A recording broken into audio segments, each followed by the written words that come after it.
व्यक्ति आपके यहाँ देखिए कोई वापस राजकुमार भाटी जी को लाना चाहती हूँ। एक और ट्वीट है जब भाषा की बात हो रही है राजकुमार भाटी जी, ठीक है अपनी बात पूरी कीजिए सैयद जफर इस्लाम। नहीं एक मिनट देखिए इनमें दोहरा एक बात बताइए, एक अकेला सब पर भारी किसने बोला था? दोगलापन नहीं बोल रहे, दोहरापन बोल रहे। अरे भाई दोगलापन नहीं बोल रहे, दोहरापन जो आपको दोगलापन नहीं बोल रहे। अरे नहीं मुझे बताइए ये एक करके प्लीज किसने बोला था? नहीं कोई बोलना चाहिए, नहीं कोई नहीं बोलना चाहिए, लेकिन ये पूरे टाइम बोल रहे हैं। नहीं बताइए ना भाई, आप डबल स्टैंडर्ड है, मानसिकता है, हम लोग को अखिलेश यादव जी ने ये ट्वीट करके कहा, उसको लेकर के भी सवाल उठाए जा रहे हैं कि ये कैसी भाषा है, ताकत वहीं से ये क्या पॉलिटिकल अटैक है या ये कोई पर्सनल व्यक्तिगत अटैक है। उन्होंने कहा भाषा से पहचानिए असली संत महंत, साधु के वेश में घूमते, जग में धूर्त अनंत। धूर्त, और आज हम सुचिता की बात कर रहे हैं। नहीं हाँ मैं बोल रहा हूँ, नहीं इसमें कौन सी बात गलत कही उन्होंने? ये तो अकेले अखिलेश जी थोड़ी कह रहे हैं, बहुत विद्वान, बहुत विचारक, बड़े बड़े कवि, बड़े बड़े समाज सुधारक ये कह गए हैं कि साधु की और महात्मा की पहचान वर्दी से नहीं होती, वेशभूषा से नहीं होती, उसके आचरण से, उसकी भाषा से, उसके कर्म से होती है। कबीरदास बहुत पहले लिख गए थे कि मूंड मुड़ाए हर मिले तो हर कोई ले मुड़ाए, बार बार के मूंडने भेड़ न बैकुंठ जाए, माला फेरत जग मुआ, मुआ ना मन का फेर, कर का मन का डालते मन के मन का फेर। अखिलेश जी आज थोड़ी कह रहे हैं, तो सब मानते हैं। लेकिन जब कोई व्यक्ति मुख्यमंत्री की कुर्सी पर बैठकर राजनीति कर रहा हो और राजनीति भी बहुत आक्रामक कर रहा हो, अपने विरोधियों पर हमले करता हो, अपशब्द भाषा बोलता हो, धमकी देता हो, गाड़ देने की, मार देने की, गर्मी शांत करने की, या अपमानित करता हो, तो उस व्यक्ति को अपने आप को महंत और साधु कह के विक्टिम कार्ड नहीं खेलना चाहिए। साधुओं की कभी ये भाषा नहीं होती है जो योगी आदित्यनाथ बोलते हैं। तो साधु की पहली पहचान ये होती है कि काम क्रोध मद लोभ मोह से मुक्त होते हैं। तो काम क्रोध मद लोभ मोह से मुक्त होते हैं। योगी जी जितना क्रोध करते हैं जी, क्या मुख्यमंत्री को धूर्त बोल, ये धूर्त किसके लिए बोल रहे हैं? योगी जी जिस तरह क्रोध करते हैं और जिस, अरे वो किसी का नाम लेके नहीं, वो कह रहे हैं बहुत से धूर्त, क्या बहुत से साधु के वेश में धारण किए लोग आज जेल में नहीं पड़े हैं? क्या रेप में, हत्याओं में सजा तक नहीं हुई है? क्या लोग ठगी नहीं करते हैं साधु का वेश धारण करके? उन्होंने कहा वेश धारण करके तो बहुत धूर्त धोखा करते हैं। अच्छा। लेकिन साधु, असली साधु कर्म से, भाषा से और चरित्र से पहचाना जाता है। तो ये किसी एक व्यक्ति विशेष के बारे में नहीं बोल रहे, इसे समझने की जरूरत है।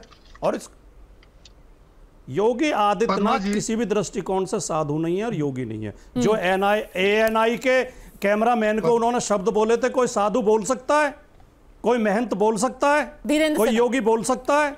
जिस तरह का क्रोध वो करते हैं विधानसभा के अंदर खड़े होकर, असभ्य भाषा बोलते हैं, कोई साधु योगी बोल सकता है? वो राजनीतिक व्यक्ति हैं, उन्हें खुल के राजनीति की ये कहना चाहिए कि मैं राजनीतिक व्यक्ति हूं। राजनीतिक व्यक्ति की आलोचना भी होगी, विरोध भी होगा, आपस में बहस भी होगी। साधु कह के अपने आप को बचाने की कोशिश करें, पर्दे में छिपने की कोशिश करें, वो गलत है। अगर आप साधु बनना चाहते हैं, अपमान नहीं कर रहे धीरेन्द्र जी, सिर्फ आईना दिखा रहे हैं, कह रहे राजकुमार, अगर आप सिर्फ आईना दिखा रहे हैं। नहीं देखिए, योगी जी की भाषा अपराधियों को, पद्म झा जी, उनको सीधे सीधे लग जाती है, चाहे वो किसी भी भेष में हो, चाहे कितना बड़ा कुर्ता पहन ले, पैजामा पहन ले, टोपी पहन ले। 12 मुकदमे थे योगी जी के खिलाफ, 12 मुकदमे थे योगी जी के खिलाफ, और अगर इस जिनमें हत्या, दंगा, छेड़छाड़, तो वो रास्ता रोकना नहीं हो सकता। 12 मुकदमे थे योगी जी के खिलाफ। अपराधी कौन है? बंडी लगा ले, उसके बाद उसको अपराधी ही रहेगा। तो जिस पार्टी के तीक प्रतीक रहे हो पद्म झा जी, उनको ऐसी भाषा तो चुभेगी ना। उन्होंने क्या गलत बोला है? अगर उन्होंने किसी अपराधियों को अगर थ्रेटनिंग दिया है कि हमारे यहाँ कानून का राज होगा, तो इस पर तो ऐसे भी किसी को रिएक्ट नहीं करना चाहिए। क्या समाजवादी पार्टी चाहती है अपराधियों का तांडव भी उत्तर प्रदेश में होता रहे? मुझे लगता है कि कोई राजनीतिक पार्टी नहीं चाहेगी। तो फिर दर्द उन्हें क्यों होता है? अगर किसी अपराधियों को अरे मुझे बोल लेने दीजिए भाटी साहब, आप फिर बोल लेना।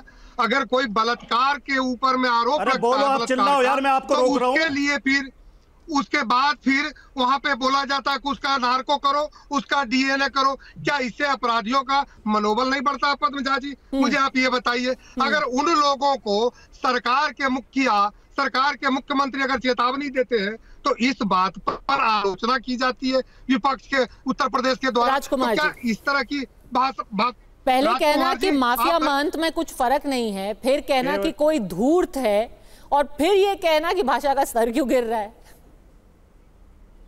लाइट बंद हो गई। 19 मार्च 2017 को योगी आदित्यनाथ जी भारतीय जनता पार्टी विधायक दल के नेता चुने गए। उस दिन एक बहुत बोलिए राजकुमार। अरे यार धीरेंद्र भाई, आपकी बात होगी, अब हमें अपनी बात कहने दो। बहुत ही एक प्रतिष्ठित न्यूज पोर्टल ने एक खबर लगाई थी, कहो तो मैं उसका नाम भी बता दूंगा आप कहेंगी तो, या मैं वो भी दिखा दूंगा आपको स्क्रीनशॉट भी। उसमें लिखा उन्होंने, योगी आदित्यनाथ पर मर्डर के आरोप में दफा 302 सहित कई धाराओं में दर्ज हैं 5 बड़े मुकदमे, दोषी साबित होने पर सजाए मौत भी संभव। तो अपराधी कौन है? अखिलेश यादव के खिलाफ तो कोई 323 का भी मुकदमा नहीं है, गाली गलौज तक का भी नहीं है। जिस व्यक्ति के खिलाफ 12 मुकदमे थे और मुख्यमंत्री बनकर अपनी कलम से मुकदमे वापस ले लिए, आज वो पाक साहब बनते हैं। और जो आदमी 151 की कार्रवाई होने पर लोकसभा के अंदर धार धार रोया था आंसुओं से, वो आज धमकी देता है गर्मी शांत करने की। केवल 151 का मुकदमा हुआ था, गर्मी रोए थे लोकसभा के शांत करने की बात अपराधियों को दी जाती है। अब गर्मी निकालते हैं, सामाजिक तत्वों को दी जाती है। अब गर्मी थोड़ी पावर आ गई तो गर्मी निकालने लगे। जब पावर नहीं थी तो रोते थे, तब पुलिस इतनी खराब थी। आज पुलिस इतनी अच्छी हो गई कि गोली मार रही है पुलिस लगातार। अपराधी गलबैया नहीं कर सकते।